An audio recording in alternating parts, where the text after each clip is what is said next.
Alors, rebonjour les amis des couteaux, ici c'est Jean qui vous parle encore une fois du Québec pour la chaîne du Maître des couteaux et cette semaine, on a un sérieux client, donc c'est un couteau assez remarquable, le Artisan Cotellerie Andromeda.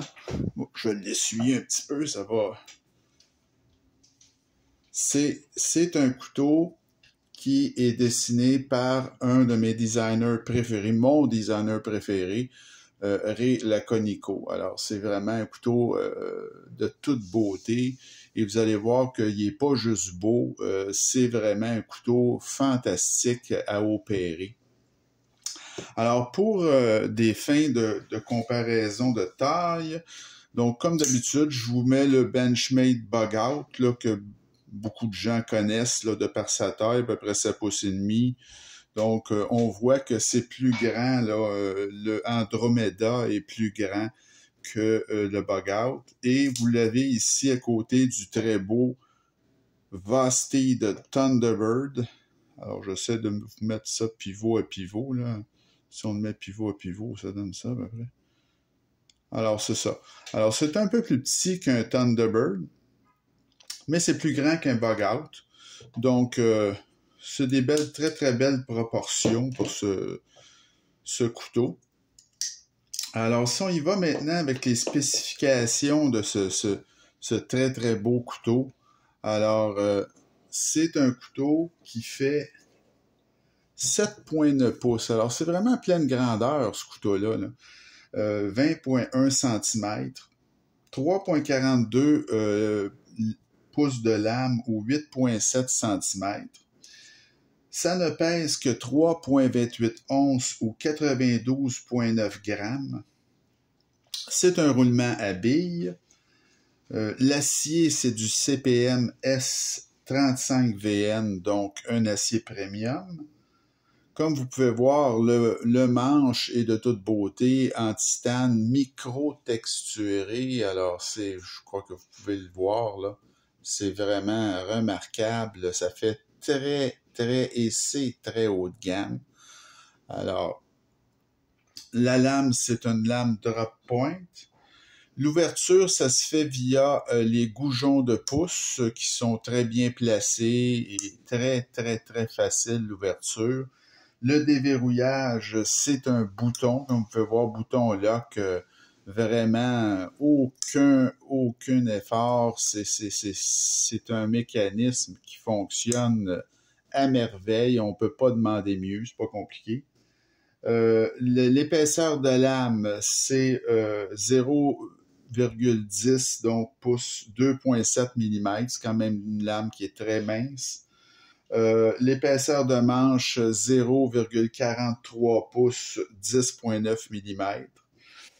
Vous avez dans son plus large ici, le couteau mesure 1,16 pouces ou 29,6 mm. Et le clip, c'est un clip en titane. Il est tip-up et non réversible. Et ça donne ceci en poche. Donc, ce n'est pas entièrement port profond, mais bon, disons que c'est très correct. Là, c'est très bien. Donc, ça, c'est pour le clip. Pour ce qui est maintenant de l'évaluation de ce couteau, alors, c'est un design, comme je vous dis, de Ray Laconico. Là, on se trompe pas avec lui. C'est un des meilleurs au monde. C'est superbe. Écoutez, c'est moderne, ce couteau-là. Classique, super efficace. C'est sécuritaire. Il y a vraiment pas grand-chose à dire. C'est ambidextre. Donc, 9,5 sur 10 pour le design. Les matériaux, écoutez, l'acier premium CPM S35VN, le titane micro-texturé, bouton lock pour le mécanisme qui marche à merveille, le clip en titane, 10 sur 10 pour les matériaux. La boîte, alors, pour la présentation, la boîte chez Artisan Cotellerie, je vous ai déjà dit, c'est parmi les fabricants qui font des présentations, c'est ce qui est à peu près le plus haut de gamme. Alors, c'est une boîte en métal avec la grande pochette à l'intérieur. C'est vraiment la grande classe, là. on peut difficilement demander mieux, franchement, que les présentations de Artisan Cotellerie. Vous avez ensuite l'assemblage de ce couteau-là. Écoutez, c'est sans reproche, c'est tout à fait, c'est remarquable. Donc, il n'y a pas de jeu, évidemment. La lame, elle est parfaitement centrée. Je veux dire, c'est un couteau, l'assemblage de ce couteau-là est tout simplement parfait. On le voit aussi dans l'action, là, c'est vraiment fantastique. Donc, c'est un 10 sur 10 pour présentation assemblage, là.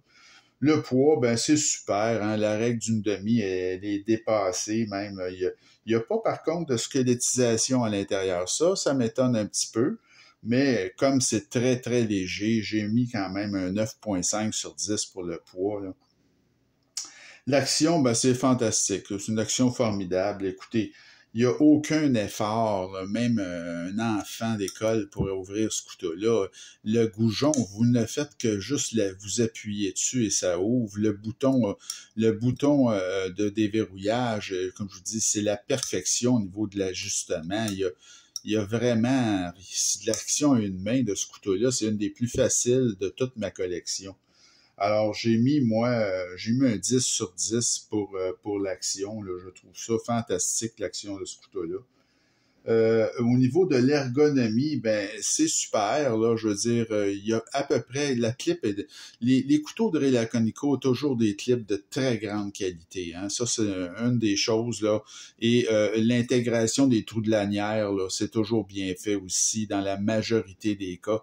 Je vous dirais là que au niveau de l'ergonomie, c'est un couteau qui est vraiment fantastique parce que il y a aucun hotspot, comme on dit. On sent pas la clip du tout. Et vous avez de la dentelure ici sur le dessus. Et même si le couteau est plutôt mince, vous avez une une grippe très agréable à 4 doigts. C'est vraiment très, très confortable. Donc, écoutez, pour l'ergonomie, moi, j'ai mis un 9 sur 10, puis je me trouve un petit peu sévère. Je vois pas en quoi, là. Mais je veux dire, j'ai mis 9 sur 10, on va le laisser comme ça, mais c'est vraiment une très belle ergonomie. L'aspect général, c'est remarquable, hein, c'est du Ray Laconico, c'est un grand maître. Donc, ça respire la qualité et le luxe, ce couteau-là, hein, c'est pas compliqué. Alors, j'ai mis un 9,5 sur 10 pour l'aspect général. Le prix, alors c'est OK. J'ai payé, écoutez, la qualité, ça se paye, là. J'ai payé 240 $ il y a 5 mois. Et aujourd'hui, c'est le même prix, ce couteau-là, si vous arrivez à le trouver, évidemment, parce que c'est souvent sold out, ça se vend très bien. Au niveau de la valeur, c'est excellent parce que ce couteau-là, c'est un couteau où il y a plusieurs variétés. Il y a des variétés, je vous dirais, en fibre de carbone. Il y en a même avec des insérés de fibre de carbone dans du titane, plus cher que cette version-ci. Donc, il y a vraiment beaucoup là, de variétés. Il y a des variétés moins chères aussi en micarta ou même en G10, je ne me trompe pas. Donc, il y a beaucoup d'offres dans ce modèle-là. Moi, c'est cette version-là que je préfère avec le micro texture. Alors, j'ai mis un 9 sur 10 pour la valeur. Ça me donne une note assez impressionnante de 9,5 sur 10. C'est un exceptionnel, ce couteau-là. Écoutez, c'est un autre couteau exceptionnel de Ray Laconico, là. Il les accumule. La qualité de son design, les matériaux, la performance de ce couteau-là, le niveau, c'est sécuritaire, comme je vous dis, pour les doigts. L'action est tellement impeccable.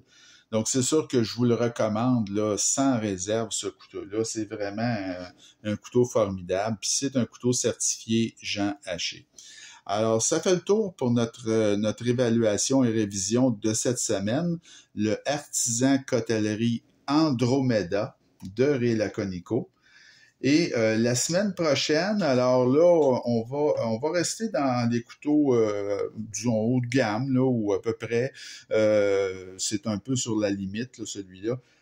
C'est un couteau qui est QSP. Alors, vous savez, les fabricants du petit pingouin, là, qui est un couteau pas cher, mais maintenant ils le font dans plusieurs variétés. Ce couteau-là, ça s'appelle un Puffin. Donc, le QSP Puffin, qui est un très, très beau petit couteau avec un inséré de fibre de carbone, comme vous pouvez voir, véritable. C'est très, très bien fait. C'est un petit couteau qui est très agréable, qui fonctionne très, très bien, avec des goujons aussi. Donc, vraiment une belle réalisation de QSP. Et on voit ça la semaine prochaine. Et là, on va amorcer, si vous voulez, le dernier droit de ma collection de couteaux, parce que j'en ai beaucoup, mais j'en ai pas un à l'infini. Alors, il m'en reste à peu près une dizaine à vous présenter. Par la suite, j'ai ouvert une nouvelle playlist et on va commencer à faire du démontage et entretien. On va regarder comment c'est fait ces couteaux-là, puis comment est-ce qu'on peut augmenter ou améliorer l'action. Alors, c'est ça qui s'en vient d'ici quelques temps, quand même pas si longtemps que ça, parce qu'il me reste à peu près une dizaine de présentations de couteaux à faire. Donc, j'espère que ça vous a plu, cette révision, et continuez à m'écrire et à vous abonner à ma chaîne. Je vous souhaite une bonne fin de journée et on se retrouve très bientôt. Salut!